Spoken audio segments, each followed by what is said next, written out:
Hello world! Curses of madness be upon us all, good pilgrims. For today, we finally step into the Iris. And what a reality we find ourselves in. Overwatch released a new short story yesterday, titled Stone by Stone, starring, of all people, Symmetra and Zenyatta. It's almost as if they've realised which characters are desperate for lore. And I'm really glad that they have, as the very fitting Christie Golden's work is well worth the wait leading up to it, with a theme that truly reflects those feelings, a snappy pace to keep things moving, massive lore drops, and a satisfying, tangible conclusion. Stone by Stone sees Symmetra deployed to an Omnic temple in Suravasa, where Vishkar construction has damaged a sacred statue of the First Omnic, Aurora. Simple repairs will not make amends, and she must truly learn how to connect with the followers of the Iris in order to give them a fitting apology. Luckily, she has an excellent teacher. Zenyatta has much to teach us about his philosophy and the history of the Iris, and Symmetra has much to learn about herself, and the two coalesce to transcend her original purpose, with Symmetra embodying their unifying tenets in her final craft. Stone by Stone is a pretty good read, I gotta say. It'll never be perfect, but that's kind of the point. I'm honestly appeased because they finally did a story featuring two of our most loved and most absent characters, using a concise narrative built off their very clear dynamic. Zen and Sim are a delight to read here, as they immediately gel together while being so starkly different, yet they both see the heart of things, and that's where they actually connect.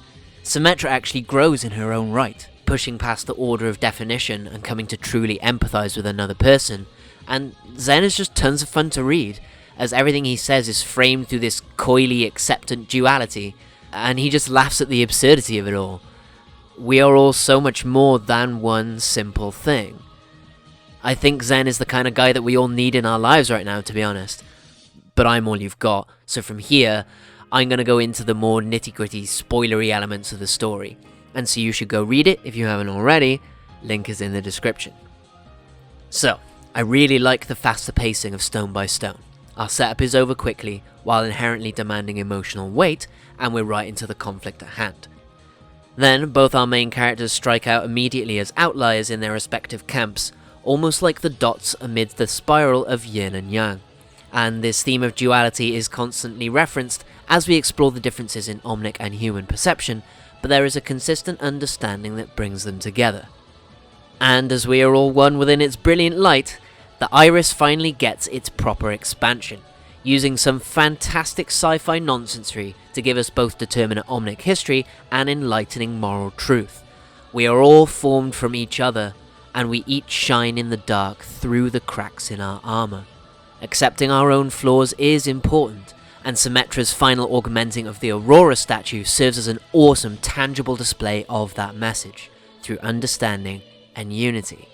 I really love the use of kintsugi here as both an expression of being and as a method of actually fixing the statue, and it again ties back to how I sort of feel about Overwatch itself, that this is them trying to accept their flaws whilst they try to put themselves back together. Symmetra really gets to explore that herself in this story, allowing it to hit much closer to home as she reckons with her own understanding of the world and finds her own way amidst a sea of chaos, realizing that her own strict views are what actually hold her back from connecting with others. It will always be difficult for us to truly know one another, and all we will ever feel is each other's spines when all we really seek is warmth. This is what sci-fi is really about, man, the consequences of human nature affecting the hearts of actual people. And I'm super here for it. It's just nice to have it framed by a chill robot dude and a dancing weaver goddess, you know. And speaking of goddesses, Aurora is not a goddess. You know I had to build up to this one. This is the juicy lore explanation that I really need to dig into. Aurora was apparently the first Omnic to gain sentience, and she later sacrificed herself in the hope of granting this heightened perception to all other Omnics, emitting a pure golden light, a glorious explosion of code and thoughts and emotions and oneness. And we gaze into the Iris.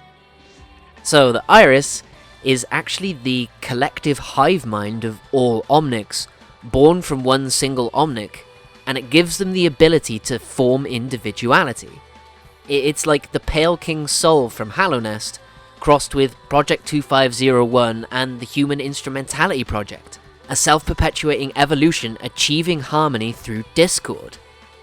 It's even kind of a decent take on a Jesus metaphor, with Aurora regarded as one of the Omnic's own kin, her own faith shown through not knowing the outcome of her actions, and the Omnics taking solace in her sacrifice as not only a gift to their kind, but as a solid proof of their own identity. Only that which lives may truly die, and to give one's own life is the ultimate proof of existence, and that life is what leaves behind great things in its wake. Like, I originally didn't like the idea of there being a single solid cause for Omnic sentience, and preferred the idea that it evolved sort of individually on its own. But taking that as Aurora's journey then makes her impact on the world feel truly realised to me, so I'm almost happier with that outcome. The iris not only feels like a strong message of unity to tie the story together, but it's also a fascinating MacGuffin for us to develop the future of Overwatch from, a solid foundation for exploring the world's history, and a nutty superpower for our favourite robo-monk to be tapping into. So now, to recognise my own flaws, in that I really struggle to be concise, I'm going to take a leaf out of this story's book and tie this all up. This more digestible, concise and tangible story is a really strong move from Overwatch at the moment, and if this format allows them to keep up the pace of both release and narrative, then I am all for it.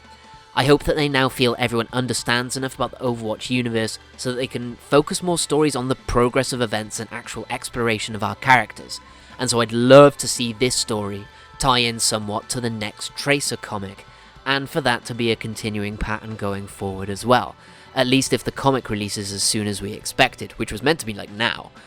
Apex Legends' weekly pacing and consistent development of their comics has been putting Overwatch to shame lately, so Stone by Stone is a real step in the right direction. You gotta just take that first step, and the rest will follow. Symmetra's Restoration Challenge launches on November 17th. The skin looks damn fine, she always does. I'm all about the iris detailing. I will get an audiobook read-through of Stone by Stone out as soon as possible.